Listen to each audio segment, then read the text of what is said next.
Hi friend, welcome to RN Academy.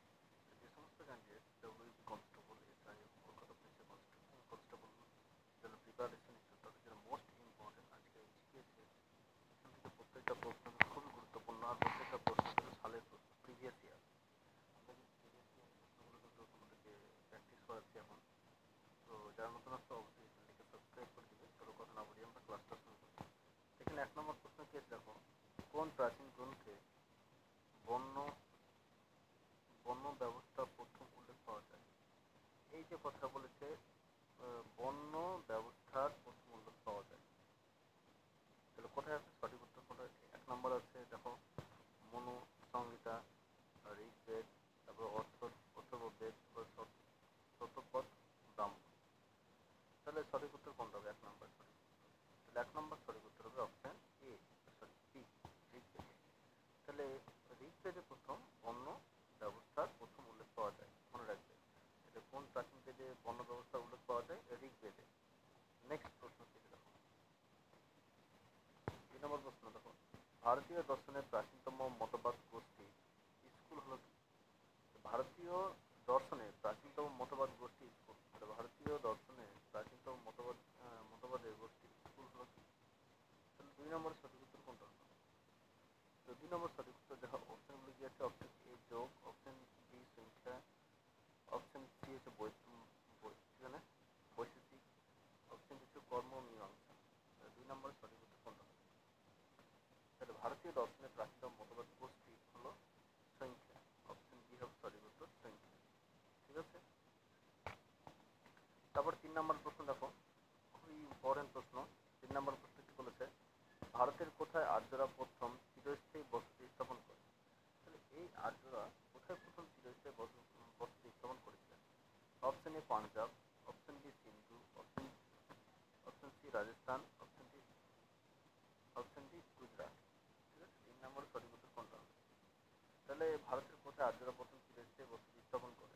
Punjab, সিন্ধু, রাজস্থান, গুজরাট। সঠিক উত্তর কোনটা হবে? 3 নম্বর সঠিক উত্তর হচ্ছে অপশন এ পাঞ্জাব। ঠিক আছে। তো ভারতের কোথায় আর্যরা প্রথম চিরস্থায়ী বসতি স্থাপন করেছেন? কোথায়? পাঞ্জাবে। ভেরি ভেরি ইম্পর্টেন্ট প্রশ্ন। তারপরে 4 নম্বর প্রশ্ন দেখো, নিচের কোনটি প্রাচীনতম বেদ? তার নিচের কোনটি প্রাচীনতম বেদ? তাহলে অপশন এ হচ্ছে সামবেদ, অপশন বি হচ্ছে অথর্ববেদ, অপশন ডি হচ্ছে ঋগ্বেদ, আর অপশন ডি হচ্ছে যজুর্বেদ। ঠিক আছে, নিচের কোনটি প্রাচীনতম বেদ? 4 নম্বরে সঠিক উত্তর কোনটা হবে? নিচের কোনটি প্রাচীনতম বেদ? তাহলে এখানে প্রাচীনতম বেদ যদি বলা হয় ঋগ্বেদ হবে সঠিক উত্তর, অপশন সি হবে সঠিক উত্তর। এই প্রশ্নগুলো তোমাদের কিন্তু জানা প্রশ্ন, প্রত্যেকটা ডাব্লিউবিসিএস পরীক্ষার প্রশ্ন। তারপরে দেখো 5 নম্বর প্রশ্ন, রজমনামা যে গ্রন্থটি ফার্সিতে অনুবাদ করেন সেটি হচ্ছিল কি?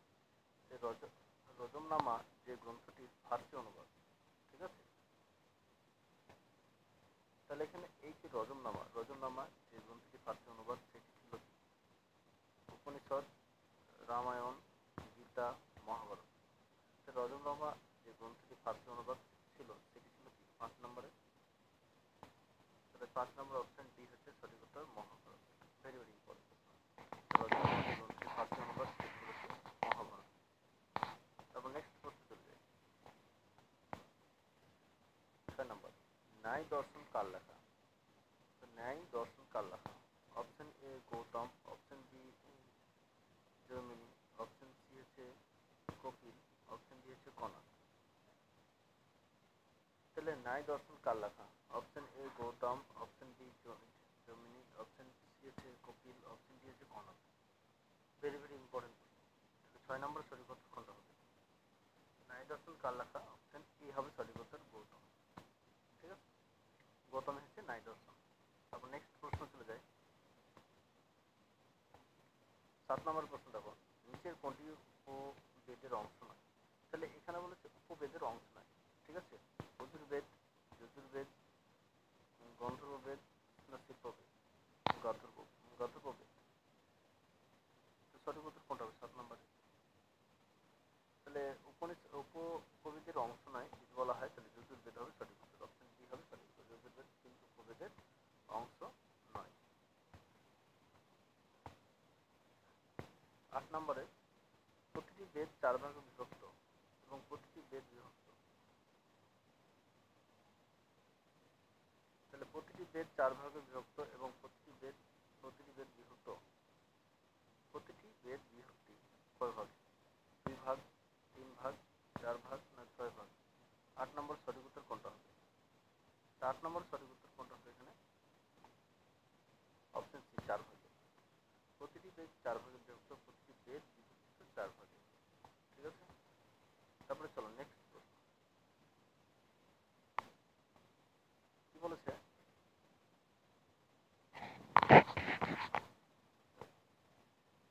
ঋগ বোঝা যাচ্ছে না, ঋগবৈদিক বা ঋগবৈদিক যুগে কোন নদী রাভি ও ইরাবতী নদী নামে পরিচিত ছিল? তাহলে এই ঋগবৈদিক যুগে কোন নদী রাভি ও ইরাবতী নামে পরিচিত ছিল? Option A Vitasta, option C Shatadru, option C হচ্ছে বিপাশা, অপশন ডি হচ্ছে পুরুষানি। তাহলে এখানে এই দুটো নদী ঋগবৈদিক যুগে রাভি এবং ইরাবতী নদী কি নামে পরিচিত ছিলেন ঋগবৈদিক যুগে? তো সঠিক অপশন ডি পুরুষানি হচ্ছেন রাভি এবং ইরাবতী নদী নামে এই দুটো নদী পরিচিত ছিলেন পুরুষানি নামে নদী নামে পরিচিত ছিলেন। এটা ভাগ হয়ে যায়। তারপর নেক্সট প্রশ্ন দেখো 10 নম্বরে, ভারতের মাতৃভূমি ভারতবর্ষের নাম প্রথম উল্লেখ করেছিলেন। তাহলে এখানে ভারতের মাতৃভূমি ভারতবর্ষের নাম প্রথম উল্লেখ করেছিলেন কি? বিষ্ণু পুরাণ, মৎস্য পুরাণ, বায়ু পুরাণ না মার্কেন্দ্র পুরাণ? সঠিক উত্তর কোনটা? 10 নম্বর সঠিক উত্তর হবে বিষ্ণু পুরাণ। অপশন এ হবে সঠিক উত্তর। ভারতের মাতৃভূমি ভারতবর্ষের নাম প্রথম উল্লেখিত ছিল বিষ্ণু পুরাণ। ঠিক আছে, বিষ্ণু পুরাণে প্রথম ভারতের মাতৃভূমির নাম উল্লেখ ছিল। তারপরে 11 নম্বর প্রশ্ন কি বলেছে দেখো, প্রাচীন ভারতের বিখ্যাত আইন প্রণয়নকারী ছিলেন। তাহলে প্রাচীন ভারতের বিখ্যাত আইন প্রণয়ন ছিল কি? অশোক, বাদশাহন, আর্যভট্ট না মনু? 11 নম্বর সঠিক উত্তর কোনটা হবে? 11 নম্বর সঠিক উত্তর হবে অপশন বি মনু। প্রাচীন ভারতের বিখ্যাত আইন প্রণয়ন ছিলেন কে? মনু। তারপর নেক্সট প্রশ্ন চলে যায়, নচিকেতা ও যমের বিখ্যাত সংলাপ উল্লেখিত আছে। নচিকেতা ও যমের বিখ্যাত সংলাপ উল্লেখিত আছে কোথায়? অপশন এ হচ্ছে কেন উপনিষদ, অপশন বি হচ্ছে মুন্ডক উপনিষদ, অপশন সি হচ্ছে কট উপনিষদ, অপশন ডি হচ্ছে ছন্দক উপনিষদ। ঠিক আছে, তো 12 নম্বর সঠিক উত্তর কোনটা হলো? তো 12 নম্বর সঠিক উত্তর অপশন সি কট উপনিষদ। তো নচিকেতা ও যমের বিখ্যাত সংলাপ উল্লেখিত আছে কিসে? কট উপনিষদ। ভেরি ভেরি ইম্পর্টেন্ট প্রশ্ন। তাহলে তারপর নেক্সট 13 নম্বর, আর্য শব্দের আক্ষরিক অর্থ হলো।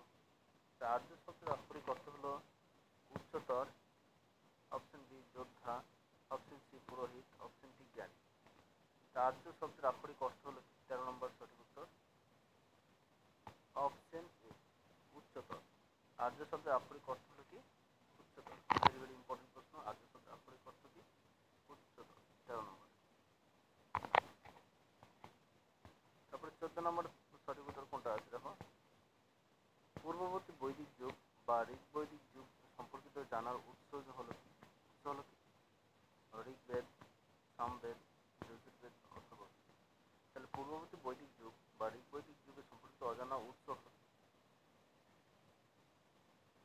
14 নম্বর সঠিক উত্তর কোনটা হবে? তাহলে পূর্ববর্তী বৈদিক যুগ যদি বলা হয় তাহলে ঋগবৈদিক যুগে জানার উৎস। ভেরি ভেরি ইম্পর্টেন্ট প্রশ্ন, অপশন এ হবে সঠিক উত্তর। ঠিক আছে, তারপরে চলো নেক্সট প্রশ্ন কি বলেছে 15 নম্বর, যোগশাস্ত্রে পথিকৃৎ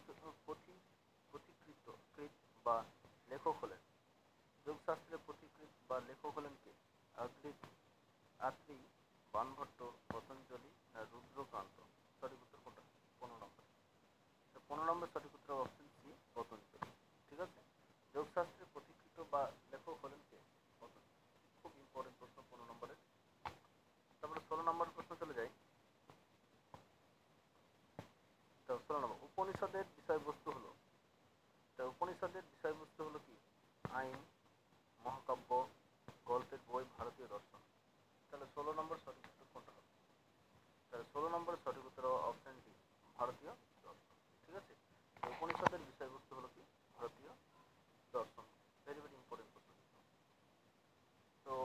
প্রশ্ন আছে যেগুলো আমরা নেক্সট ভিডিওতে নিয়ে আলোচনা